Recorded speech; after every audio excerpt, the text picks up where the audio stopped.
The State of the Game article with Joe Mama. Lightfall in the year ahead. Right, we're gonna TTS this because I want to be able to like talk and interact, and it's much harder to do that when I'm reading. Aside from predictability, we sometimes still hear a refrain that has been sung since the beginning of our journey. There's just not enough to do. While there is plenty happening at the start of an expansion or seasonal drop. By the end of a season, we often see our most engaged players lamenting that they have run out of things to sink their teeth into. This is not a problem. No. We're not starting with that, Joe. We're not starting with that. Okay, I wasn't going to interrupt until the section was done, but that is cap. It's not just the because this is I know the direction that the Reddit is going to take this. The streamers ran out of things to do. The overprivileged streamers who play this game all day. When you have the casuals coming into chat complaining too that the content is not engaging or not fun and they ran out of things to do, that's a problem. Don't bundle it into Our most engaged players. that's a bunch of cap, okay? Let's just start there. Just a quick little refresher who have never seen me talk about this before. This is the Bungie cycle. Here is the start of the year where people, a new expansion, everybody's, wow, Pog, insane, love it, oh, fun. And then we get to the first, oh, this isn't supposed to be a circle. We get to the first season after the year, and people are like, yay, this is still pretty cool. I like this. This year's going pretty good so far. And then it gets to here, and it's like, oh, we're noticing all these changes and things that aren't being fixed for months on end. And then by the time you get to the last season out of the yearly cycle, it's like, okay, the game's shit. And then I swear to God, every year I hear the same quote. It is always, man, this next expansion's gonna be the make or break, man. This is it. This is what we've been waiting for. I've been hearing that for the past God knows how many years. It's the same thing on loop. It's so predictable. Every season we get a table to upgrade. It's the same shit. Okay? We get a different table every season. It's relatively the same thing. The upgrades give you like a faster way to craft your weapons, and then it's weapon crafting simulator, and it's back to the same 3 strikes that we've had for 5 years. And then you get to play Battlegrounds, which nobody really likes. And then you get your seasonal events, like the Halloween event that have been here for 4 years, and it's still the same thing, hasn't done anything new. What are you guys calling me clueless for? I'm commenting on what has already been talked about, okay? I want to know what they're talking about high value changes, okay? We've had a few good changes that were nice for Sandbox, but the rate at which some of these changes come is not good, and it's hurting the game. And again, I don't want to deep dive into that list too much because we're still at the beginning here. It's not a problem that one more strike or an additional map can solve. Destiny 2 has an incredible amount of content. Yeah, but 99% of it doesn't matter. But sometimes not all our content is as rewarding or engaging as we'd like, and sometimes you just can't find anyone to play it with. So, with the issues laid out in front of us, we created 4 big goals for Destiny 2 leading up to the final shape. Okay. Expand players' imaginations. Yeah. Bring challenge back to Destiny. Right. Enrich our content. Uh-huh. Connect our guardians. Okay. Now, none of these goals will be achieved with one change, and they all are going to require consistent maintenance to remain true. But for the rest of our time together today, I would like to walk you through how we plan to address these 4 big goals in 2023. Expand players' imaginations, bring challenge back to Destiny, enrich our content, connect our guardians. Expand players' imaginations. In Destiny 2, we want each major update to get the gears inside our players' heads turning on what's new and what it means for the way they interact with the game. Mm-hmm. This wasn't true for all of our releases last year, and it's going to take changes across multiple releases to get us where we want to be. We can't break all the design bones we want to right away, so instead let's unpack how we will take on this big challenge over the course of the next year. Season of Defiance. Lightfall will launch alongside Season of Defiance, and while most of this content was wrapped up before this new goal was put into place, we still have numerous seasonal quality of life changes along with substantial iterations to our current model coming to shake things up. Oh, slow down. Starting with reducing complexity with our progression systems. This means fewer competing currencies to earn. We're doing away with umbrals and umbral energies, so after you've unlocked seasonal focusing, if you want to focus an engram into a particular seasonal weapon or armor, all you'll need is Glimmer and a seasonal engram. Additionally, seasonal engrams will be stored and tracked on seasonal vendors, so managing the engram bucket in your character's inventory will be much easier than it is today. That's a good change. I like that. Is this another Mara Sav season? Didn't we just have one? Was that like 3 seasons ago? Season of Defiance? Wait, is this next season or is this the season after? The armor, it looks like, isn't this the Guardian Games armor? Or not Guardian Games, Moments of Triumph, right? Isn't this the Moments of Triumph armor? Bro, I swear to God, this hunter fit looks exactly like it. Solstice, maybe that's what I'm thinking of. Yeah. We also won't be asking you to hold large stacks of seasonal currency to unlock a chest at the end of every seasonal activity. Instead, we will be dropping singular keys throughout your playtime that allow you to extract better rewards from the chest at the end of a seasonal activity. This will create a simpler relationship where you know that if you have even one key, you're getting even better rewards. It also represents the repositioning of these chests as true bonuses, not requirements. Unlike today's seasonal currencies, keys won't drop every time you complete an activity. To compensate for this change, we've made the base rewards for each seasonal activity completion better, so when you earn and spend a key it is a meaningful bonus, not a requirement to engage in the seasonal playlist. Finally, by default, keys can drop from seasonal activities, which means you are no longer required to play content outside of the seasonal playlist to chase seasonal rewards. Oh, thank God. On top of these changes in Season of Defiance, players can expect fewer total vendor upgrades, with each individual upgrade being more potent and some upgrades even offering a variance on the way you interact with the seasonal activity. In Season of Defiance, we've also taken a big stab at the way we name our various progression systems and currencies. We want any player to read the name of something and immediately understand what it does. In short, to spend more time playing and less time trying to understand what they're supposed to do. And that's good. Again, it frustrates me that it has taken 5 years to figure out that a simpler system will involve more players, but at least we're moving somewhat, you know? After Season of Defiance, we will head into Season of the Deep.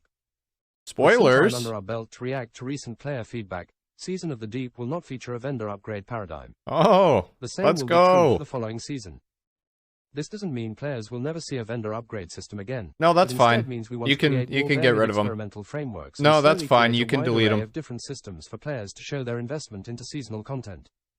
This variety will also extend into the types of content players experience in the moment-to-moment gameplay of our later seasons.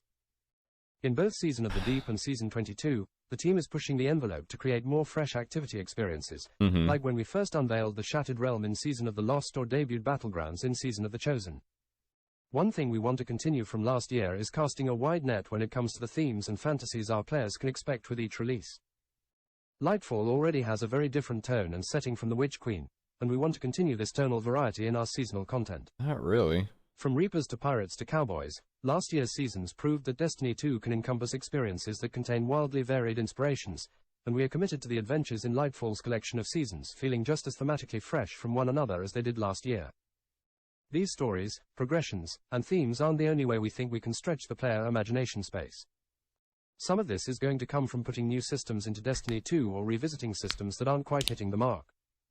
In Lightfall, we will be adding Guardian ranks to the game alongside rethinking Destiny 2 build crafting with loadouts.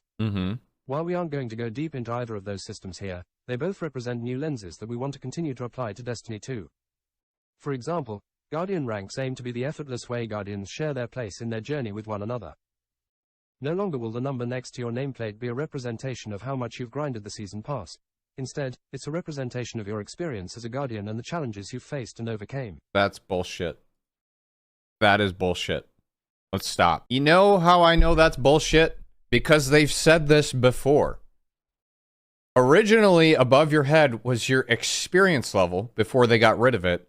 And when they switched it to what it is currently, this is exactly what they said. Maybe not word for word. They said, oh, you're going to be able to, like, go to the tower, especially with, like, the titles and stuff when they added those. You're going to be able to go to the tower and people are going to look above your head and they're going to see, like, how good of a player you are, that type of deal. I don't believe this. I just don't. I just don't believe this. Until I see it, I hope for the best. But when we already had a change that's basically the same thing as this. This was, I don't even know how many years ago at this point they got rid of XP. 3, 4 years ago? Because I remember Luke Smith was in that Vidoc. I think it was him that said it. And he was like, yeah, we want that feeling to come back. Kind of like when they had the original Nightfall glows of your head, where like you go to the tower and you see somebody with like something cool on their head or above their head, and you're like, damn, that guy's a veteran, you know? When I go to the tower and I see somebody with 69 420 on their season pass above their head, nobody cares. No longer will the number next to your nameplate be a representation of how much you've grinded the season pass. Instead, it's a representation of your experience as a guardian and the challenges you've faced and overcame. Weapon crafting. You're going to want a killer set of weapons for those challenges, and this year we're going to change how you think about obtaining those weapons with some major updates to weapon crafting. While we love having some sources of deterministic perks, we've found that the route to getting the weapons you want to craft can be too random. At the same time, we also believe that weapon crafting being a part of so many of our weapon chases has diminished the joy of simply getting a great perk roll as a drop. So, here's what you can expect to change with weapon crafting in the year of Lightfall. I hope it's what I've been asking for. Again, not to say that I have all the solutions or whatever, but there needs to be a separate set of perks that you can craft on a weapon than the ones that randomly drop. That is the only way you can distinguish players caring for a weapon that'll randomly drop, but you can also craft. That is the only way. To create independent chases for both crafted and non-crafted weapons, starting with Lightfall, fewer of our total weapons will be craftable and more of our weapons with long-term sources will get value from random perk rolls. Oh, that's okay. To allow these non-crafted weapons to stand toe-to-toe with crafted weapons in Lightfall, in the year of Lightfall more and more of our non-crafted weapons, starting with new raid adepts this year, will have the ability to be enhanced. Enhancing allows your dropped weapon to start leveling up, use mementos, and gain access to both enhanced perks and enhanced intrinsic properties, but only the enhanced versions of the perks and masterwork that are already on the version of the weapon you're enhancing. Okay. Simply said, with some time and resources, enhancing allows you to take the random rolled weapon you've obtained and enhance its existing roll to match the full power of a crafted weapon. We are targeting to roll this out initially with Lightfall raid adepts at the launch of Season of the Deep. So long term, we want to expand this functionality to most of our new non-crafted weapon drops, but there are some technical hurdles we need to solve first. Okay, hold on.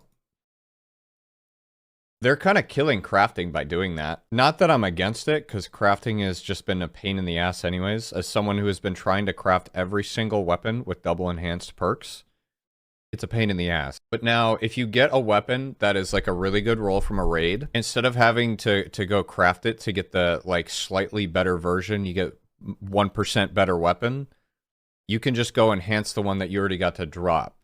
So it can stand toe-to-toe.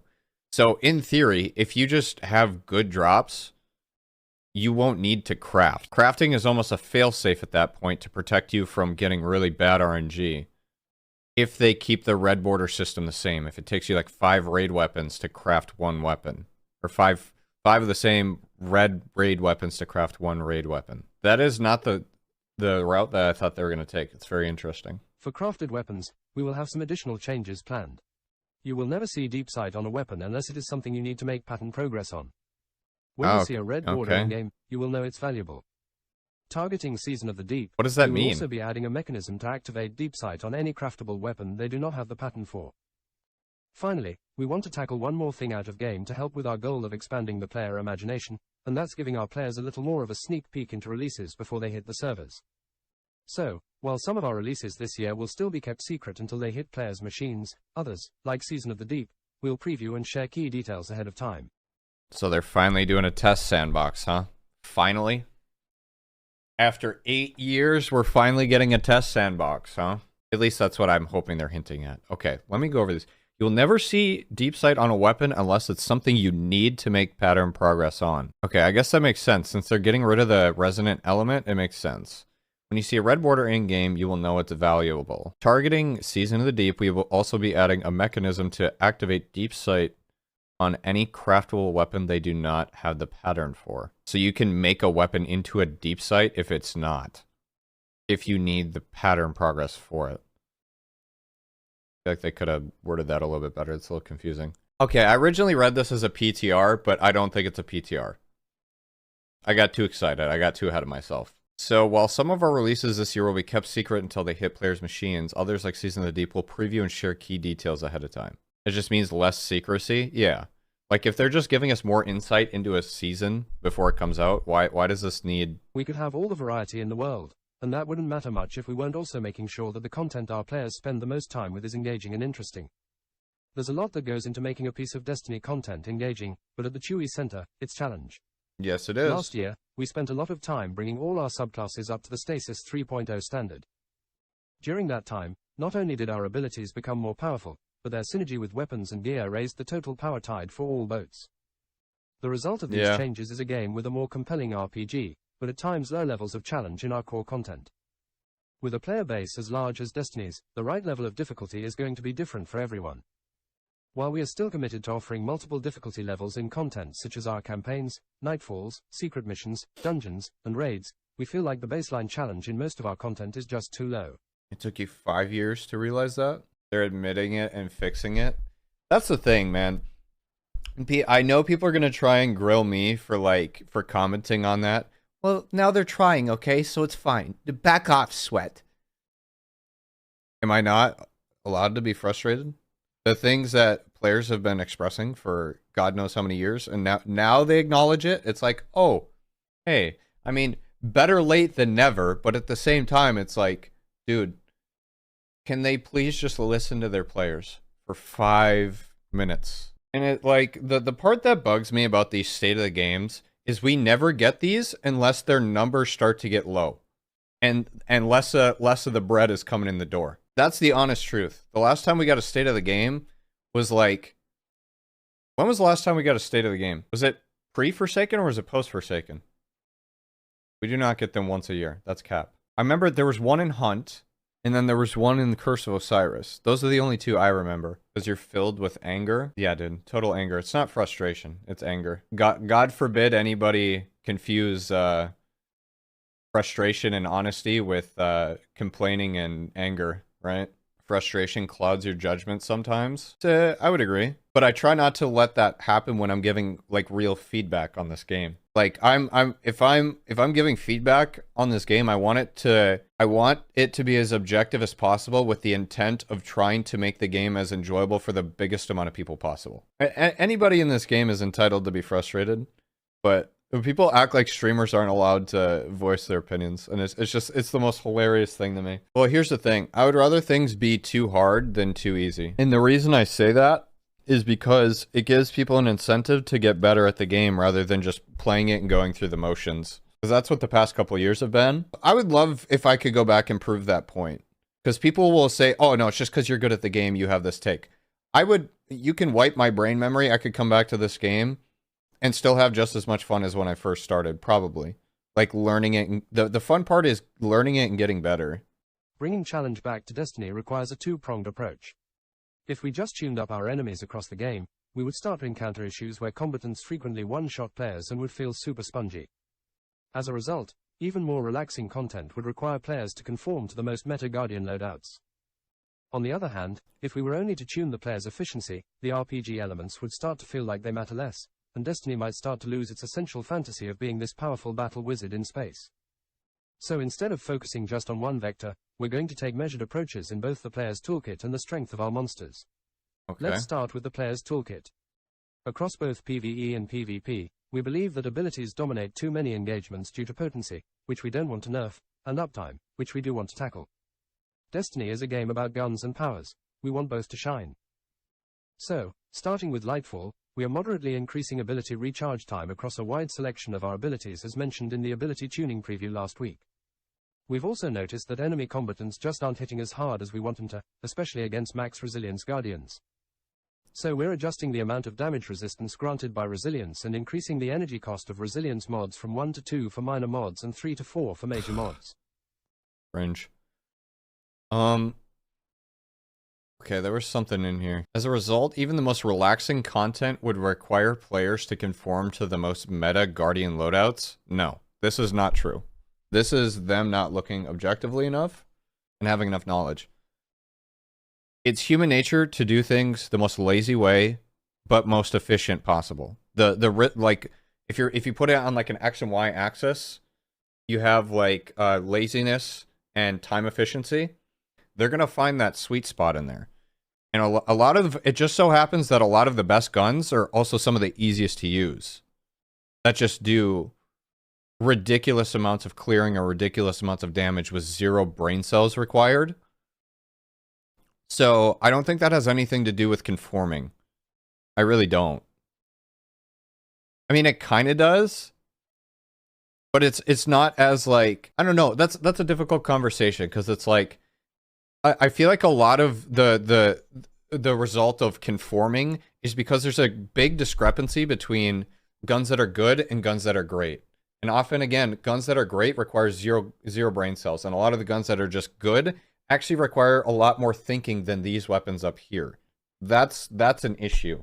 If they can lower that gap, I might have a different take on that, but because you can do, like, I can go do the highest end content in this game with, like, what you would call, like, shitty weapons. Like, you can do it, but why would I do it if I could use less brain cells and less willpower to do it with easier weapons, you know? With the build crafting updates in Lightfall, we believe great builds will be much more accessible to the community, and while we still want your gear and your mods to be critical, some of the buffs to Guardian's damage and survivability were just a bit too strong in the old system.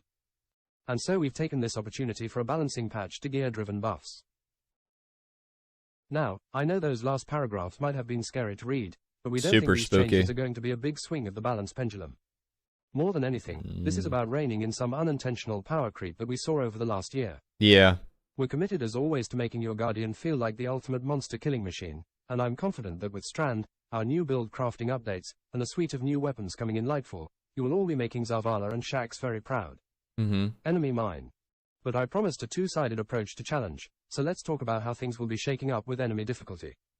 Recently, we've been happy with the level of challenge present in the base Heist Battlegrounds playlist. Oh god, here we go. To achieve this, we used a difficulty knob that enforces just how over-leveled we will let players be compared to the enemies they're fighting. This knob has always been present across our activities, and it's adjusted based on how evergreen we want the challenge to be in those missions. We were pretty aggressive with this adjustment in Season of the Seraph, and it produced great results, so the base Battlegrounds playlist in Season of Defiance will use the same settings. Carrying this approach over, another Battlegrounds playlist? The same difficulty tweak on the Vanguard Ops playlist.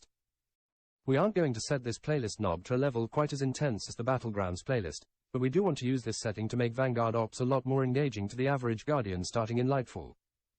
This approach to power and difficulty is also going to be present when players are roaming around Neomuna, and while we don't want the entire game to feel like it's turned up to 11, we think these changes will help the enemy forces patrolling Neomuna feel dangerous and worth your attention. Stop making Battlegrounds, please.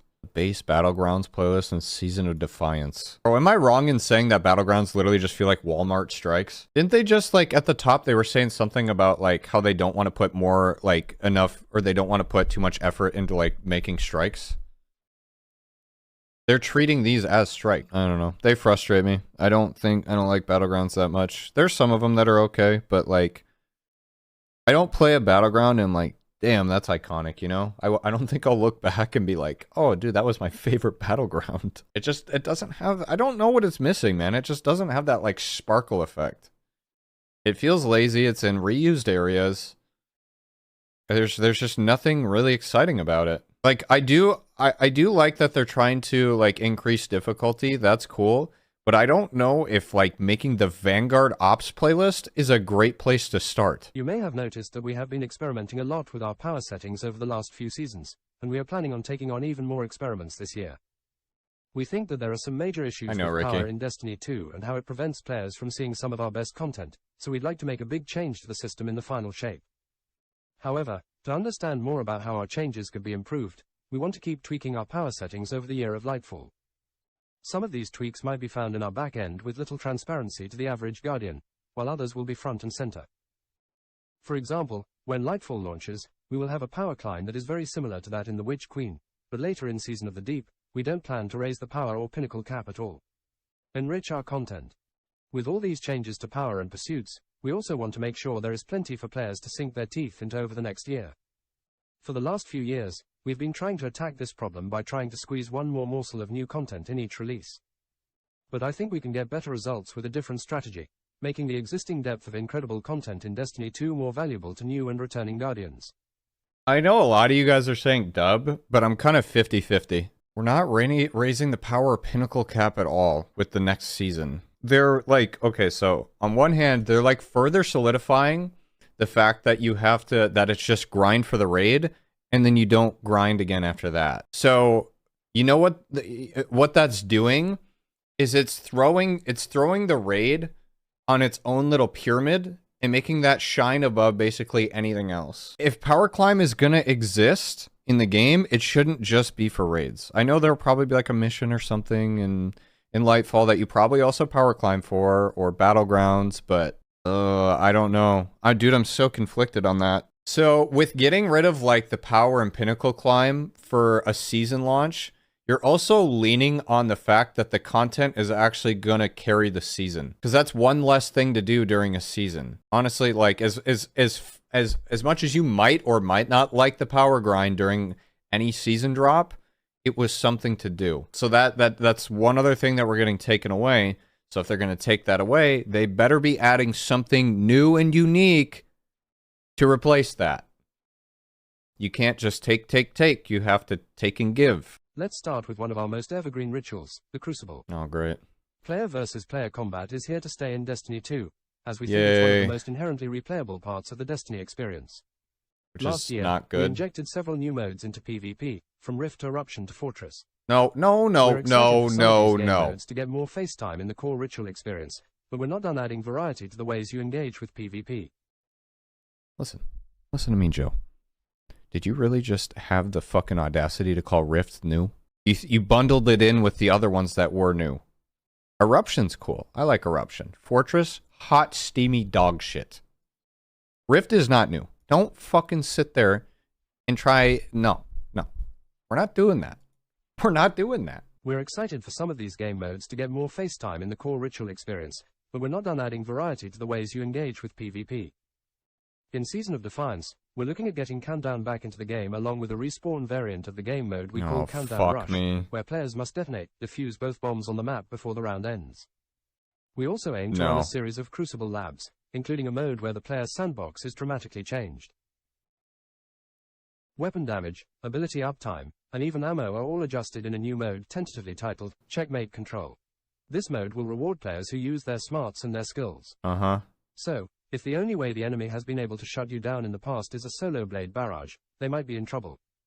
This isn't all we have planned for modes, so keep your eyes on labs for more classic and all new modes later this year. What does that mean? Are we getting like a Juggernaut mode with like low ability gen or what? That's what it sounds like. I was hoping for the no ability playlist, but any of this new armor? No.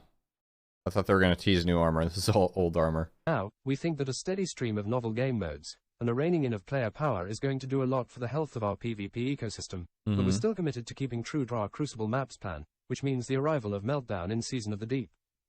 A brand new Vex network map in Season 22, and the return of Citadel in our last season before the final shape. We will also be looking at our existing maps and doing a spawn retuning pass on many of them this year to improve how our various modes flow. Slow down. One new map in a year, bro? Really? That's it? This is our renewed PvP focus? Is one new map? Two new, two reprised? It says a new map in 22. That's it. And then two returning ones. In matchmaking, we still don't feel we have nailed the trade-off between fair matches and good connections. We still need to get features like dynamic skill ranges in-game to allow for players across all skill levels to get consistently high-quality connections in their matches. As we continue to adjust algorithms to improve connection qualities, we are also turning our eyes toward lobby balancing, where we aim to construct matches with a more consistent skill spread amongst players on both teams. Oh, here we go. We also want to continue to zoom out and make sure that we're upgrading the meta systems that encourage folks to play PvP. Think of this like the Iron Banner revamp, our recent increases to Iron Banner reputation, and our commitment to having 3 Iron Banners per season this year. While we haven't settled on all the final details, we are currently looking at the rewards and matchmaking structures of Trials of Osiris and would like to push more updates to that mode this year in order to more consistently keep the population at healthier levels. Finally, in competitive we want to improve the speed at which players climb to the rank that most matches their Crucible skill and ensure it's clear why you won or lost the specific number of ranked points shown after a match. Here, I'll give you the solution to both of these in like a minute. You ready for this? We want Trials population to be at healthier levels. In competitive, we want players to feel like it's clear why you won or lost. Make competitive restrictions where you can't use bullshit weapons. 1 super per match. You spawn with it, done. Once you use it, you don't get it back. You can get your other abilities back, sure. Trials of Osiris, you want it to be at healthier levels? Make the loot good and make some fucking new maps, okay? We've been playing the same maps for years. Same maps on cycle, same bullshit lanes with the same bullshit weapons. It's really that simple. Not like the be-all solution, but I guarantee you could probably see a pretty drastic change if those more simplistic concepts were adopted. Guaranteed. I'm not gonna lie, it pisses me off so much, dude. Because they act like this shit is fucking rocket science. It's not. It really isn't. Like, it is and it isn't. But they're trying to, like, take more factors into account than they need to. Lobby balancing shouldn't be a thing. Because it was a thing before, and it was god-awful. I always had the people on my team that always pulled 0.2s. And I'm not good. So you have me on a team trying to carry people that fucking suck ass. Like, nobody likes lobby balancing. We need a mode where you literally just fucking queue, put me in people who don't lag from China, and there's like, it's just whoever you match, you match. Throw them out random on teams. Nothing into account. Some games are going to be blowouts, some won't. Oh well. We don't need to make this into like more rocket science than it needs to be. We really don't. I could be completely wrong there, but that's just my 2 cents. Exotic mission rotator. Trials won't be the only thing getting love as far as rituals go, so let's start talking about the PvE side of the game. Over the years, we've added a ton of great exotic missions like Presage and Operation Seraph's Shield to Destiny 2. This year, not only will we continue to create new exotic missions, but starting in Season 22, we will be adding an exotic mission rotator. Yeah, man? Like our Legacy Raid and Dungeon rotators, the exotic mission rotator will feature exotic missions from the past that rotate on a weekly cadence and offer great rewards for players willing to dive into some classic content. Ah, yes, more recycling. In Season 22, this rotator will contain the exotic missions from Seasons 13, 16, and 19, Presage, Vox Obscura, and Operation Seraph's Shield. With this framework implemented, we hope to use this rotator in the future to continue to bring some of Destiny 2's most They're not bringing back the good... fold. Holy fuck. If you're gonna recycle, at least recycle the good ones, bro. Yes, I heard it. We hope to use this rotator in the future to continue. What, when I'm fucking 82 and have 12 grandchildren? Whisper and Outbreak, the 2 best missions that they've ever implemented, have been gone for 3 years. 2 years? 3 years? So overall, I don't agree with recycling things again. Like, I just don't. But why would you bring back the most recent ones first? Hey guys, they were gone for a season, now they're back. Wait, Vox is still in the game. Wait. Season 22, this rotator will contain the exotic missions. So they're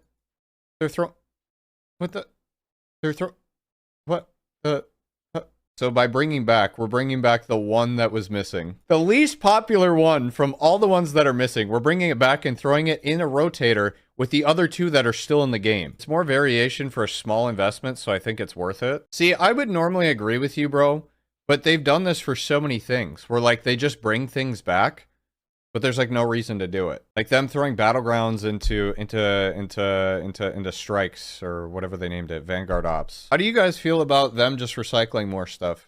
Because I could sit here and complain about it for another 30 minutes, but... Mr. Bungie, could I please have my, Presage back? I was playing it for 5 minutes and then you removed it. Mom said I had to go mow the lawn, so I didn't get a chance to finish it. So I'd really love it if you brought it back for me. Sincerely, Timmy925 on Twitter. Refreshing our strikes. Yeah. Another area of PvE we think we can have a big effect on is the Vanguard rituals. Yeah, man. We have already talked about how we are going to be making the Vanguard Ops playlist more engaging by raising the challenge level. But with Lightfall, we are also shaking up some of the activities inside the playlist. Okay, hold on. No, slow down. Actually, no, I'll let it ride. This effort will begin with refreshing the Lake of Shadows and Arms Dealer strikes. Both activities have had their objectives and encounters reimagined and upgraded to match the combat engagement levels of some of our more recent strike entries, such as Lightblade and Proving Grounds. Fucking god. In addition, we are also taking strikes that have not been updated recently, such as Exodus Crash and the Inverted Spire, and dramatically reducing their presence in the Vanguard Ops playlist while eliminating them from Nightfall rotations. These strikes will still be available for direct launch, but until they get brought up to the engagement parity with some of our more recent Vanguard content, they will not show up as frequently as part of ritual gameplay. Great! So now I can play more fucking Battlegrounds. Great! Can't fucking wait. Oh, dude. I am this close. This fucking close, bro. Hey, you know those 4 strikes that were in the fucking playlist? Yeah, we're refreshing 2 of them, and the other 2, we're just, like, gonna reduce them so you won't fucking queue them, dude. Why? These strikes are fine. I used to hate Exodus Crash, but I like it now. It's fine. And Inverted Spire's great. What does... So, I don't... What does refreshing these strikes even do? You refresh the objectives and encounters to match the combat engagement levels of some of our more recent strike entries. So they're gonna fucking Healthgate, Lake of Shadows, and Arms Dealer? They're gonna ruin them? Because that's all I'm getting out of this. Not to take like the most negative connotation, but that's what their recent strike entries have been doing. Like, you get a strike, but they Healthgate the boss. At the very least, this needs to have new loot. Why should they play it now versus before? That's the one question that I feel like is left unanswered, but that is the most important question. I used to love strikes, bro, but I feel like they're giving me less and less reason to like strikes. Aside from strikes, we are also going to be upgrading how Battlegrounds integrate with Vanguard Ops. Alongside Lightfall, the Season 16 and Season 19 Battlegrounds will be added to the Vanguard Ops playlist. We really like the fast, enemy-filled chaos of Battlegrounds, so this year we will also be adding a selection of Battlegrounds as Nightfalls. This process will begin with the Mars Heist Battleground being part of the Nightfall rotation in Season of Defiance, and we expect more Battlegrounds to be following suit each season. We're excited to see how players tackle Season of Defiance's first Nightfall rotation, where 4 out of the 6 Nightfalls will be new or refreshed content coming to the Grandmaster rotation for the first time. We expect even the older Nightfalls to feel rekindled by new loadout options, since the match game modifier is also being retired from Nightfalls with the launch of Lightfall. They picked the longest battleground that they could and said, we need to get that fucking playtime up, boys. We really do. Put your hand into the fucking sack that is the DCV and bring me back Nokris and Zol, okay? If you're gonna bring back some Mars shit, it's not gonna be this fucking hot dog shit. It's not. Mars is sunset my ass. Hey guys, the Mars Heist Battlegrounds, part of the Nightfall. And guess what you're gonna get? A fucking Hungary for the 45th time. Wow! Dude, I'm livid. I am livid. Oh, that's right. It's the Buzzard coming back. Can someone just give me a hug, dude? I need a hug. It's what the community wanted. I want to know who in the community asked for the Mars Heist Battlegrounds to be a Nightfall. Because I'm sending them a letter from my lawyer, okay? I'm going full Karen Ultra Deluxe 9000. I'm blaming that Salt guy, dude. Is that the train we're hopping on? Everything is Salt's fault? Surely we haven't had disasters like this before, and we've seen the train coming, and then we just sit there and watch the fucking entire... The railroad explode. Just say yep and smile. As we get further away from Lightfall in our seasonal schedule, we are going to make some targeted changes to ritual content based on what we've observed about why players engage in this content. While we don't expect these changes to make it in for Season of Defiance, over time we want to start pushing both more rewards to ritual content and more options to engage with our ritual content. This will include changes such as moving the initial source of obtaining exotic armor away from lost sectors and back into the core rituals, no longer asking players to earn all 3 of the Ritual Pursuit ornaments in seasonal challenges, and allowing players to earn more new rewards and complete more of their weekly challenges by playing content of their choice, not just in the newest seasonal activity playlist. This rebalancing of objectives and rewards is going to be a slow burn over the year of Lightfall, and we are going to take a more direct approach in our last season of the year, dedicating a significant amount of development time toward a more core ritual-focused season. While this season will have plenty of new activity and story content, we want to take this time right before the final shape to crisp up our core rituals and pursuits as we head into our final expansion of the Light and Darkness saga.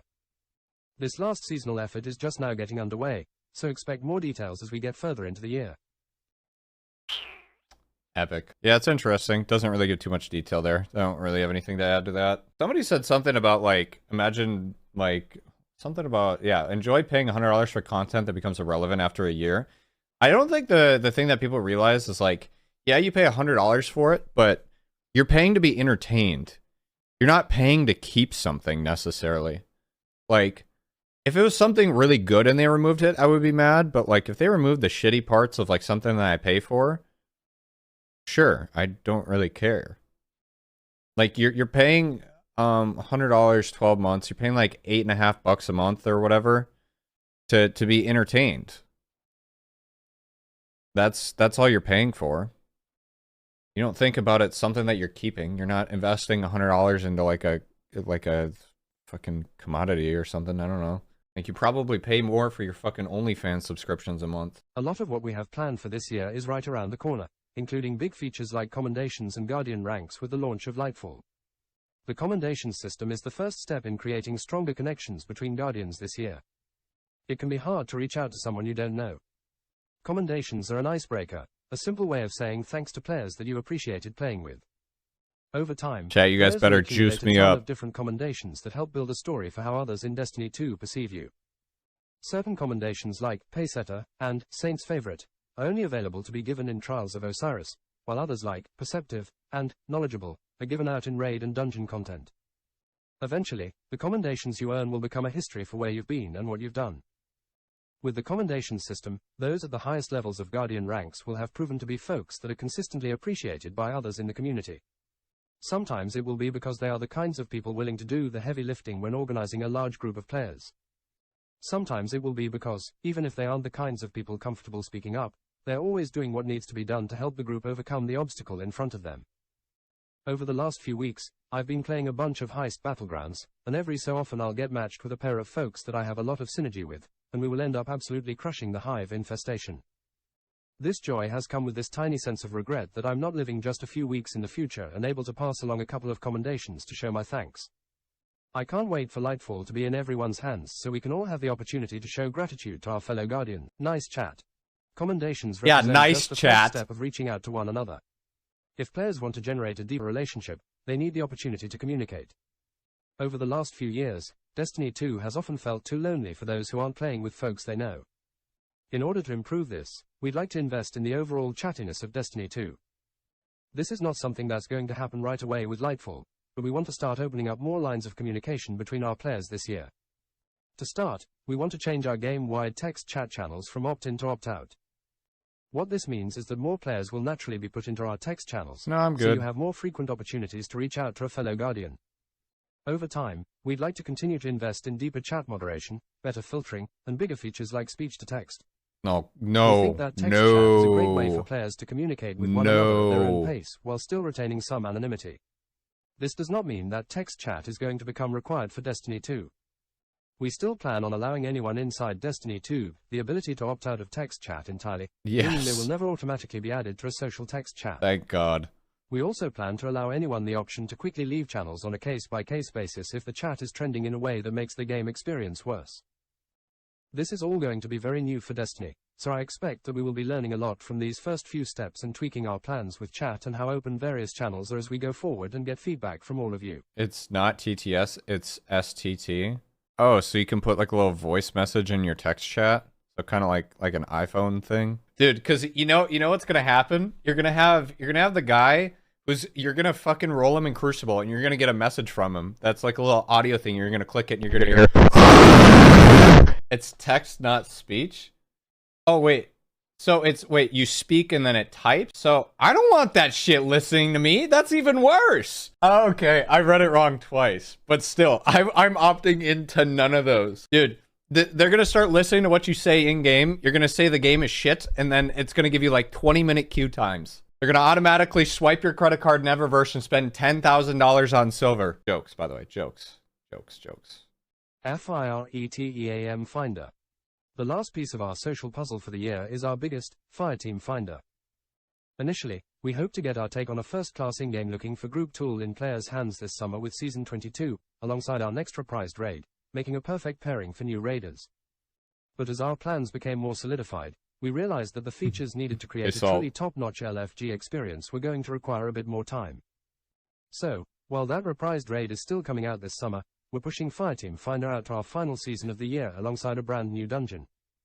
We think that a truly first-class LFG system won't be perfect until we can see how our players use it, but we want to make sure that the initial launch still has a ton of features that will allow players to find a fireteam inside of Destiny. This means a Fireteam Finder that you can queue up for from anywhere in the game. The ability to tag your posts with keywords to describe the kind of group you're running and the kind of people you're looking to recruit. The option to create groups where folks can join automatically, allowing you to get right into the action. And the power to create groups where you as a leader can approve or deny each person trying to join up, giving you tight control over the kind of group you're putting together. Okay. I can't wait for Fireteam Finder to make its way into players' hands later in Lightfall's year and to see how many more of our Guardians will be able to enjoy some of the best content in gaming alongside all of you. So, those are the big four for the year. Expand players' imaginations, bring challenge back to Destiny, enrich our content, and connect our Guardians. It's not going to happen all at once, and we most certainly will try some things that aren't going to land right on the first attempt. But we I are can going to respect continue that. to take risks with Destiny 2, because we think taking risks is essential to surprising and delighting our players. It's possible that we get into this year and discover a new set of opportunities and challenges for us to pursue. If that happens and our roadmap for the year changes, you'll hear it from us. We'll keep you posted on our website and our socials. As we talked about at the start, Destiny 2 is a big, living, breathing organism, and what it needs to thrive is always changing. But one thing you can count on is that just as so many of you are choosing to spend your precious time in this game world. We are proud and grateful to be there dreaming about, creating, and experiencing this game we all love. Okay, so the thing I need to call out real quick, and okay, this one triggers me. We're going to continue to take risks with Destiny 2 because we think taking risks is essential to surprising and delighting our players. This is kind of like a polar opposite of what was that dude's title? Is he the COO or the CMO of Destiny 2? At the Game Developers Conference, where they're saying they didn't want to surprise players and they want to set expectations and they want to meet them and they don't want to over-exceed them. Yeah, Justin Truman. We don't want to exceed our players' expectations. We don't want to over-deliver. Huh. So who's lying and is full of shit? Which one of them is it? Is it Joe or is it Justin? Because one of these guys is lying. These are like complete polar opposites of what were said. Because that's the way that I read this. We're going to continue to take risks with Destiny 2. Because I could pull back up that Game Developers Conference and go through all the slides that he did. A lot of the things that were explained are about setting standards for Destiny 2 and delivering on like the train in, train out system, you know?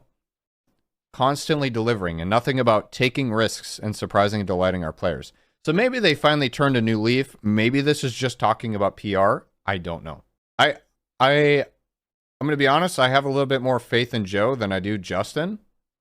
Not to be like personal about it by any means, but like those two things being like this close together in conversation, you don't just flip your company on a dime like that unless it's either about to go under or you started smoking crack. I don't know, you know? But you're missing the point. It wasn't just about the over delivery. He kind of touched on this other stuff too, about like surprises and not wanting to do like too much of this, you know?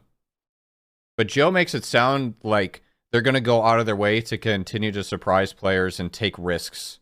What was the last big risk that they took? The conference was a year ago. I mean, the conference may have been a year ago, but do you know how long it takes to change a company that's worth billions of dollars? It's not something that happens quick. A year might be enough time. I don't know. I'm not going to pretend to be an expert on that. The last big risk that I can think of that they actually took was like making Gambit. And to go on that topic, they said nothing about it. Gambit continues to get ignored. Legendary campaign and crafting, those are not risks. I disagree with that. Legendary campaign is something that they've done before, and they knew that was a calculated risk. That wasn't like a more of a blind risk. Bungie's iconic for their legendary Halo campaigns. That's not something new. That's not something groundbreaking. Weapon crafting, it was new for the game, but it's not something like... When I think about them talking about risks, I think about them trying something innovative and new. Maybe I'm thinking too far ahead here, but when they, I don't know. What do they mean by taking risks? What does that mean? Stasis was a risk? Well, dude, if you think that hard about it, everything that they do is a risk. Don't think that hard, but think more literal. Like something that is brand new and you have no idea if players are going to like it or not. Like us getting Stasis, like it was new, but it's not like we haven't had a subclass before, you know? Yeah, maybe sunsetting content. I don't know. But from what Joe is saying in this paragraph to what Justin Truman said in that conference, I just get very different vibes, would be the TLDR of it, and I'm very confused on who I should believe. Season of Defiance, huh? It's interesting.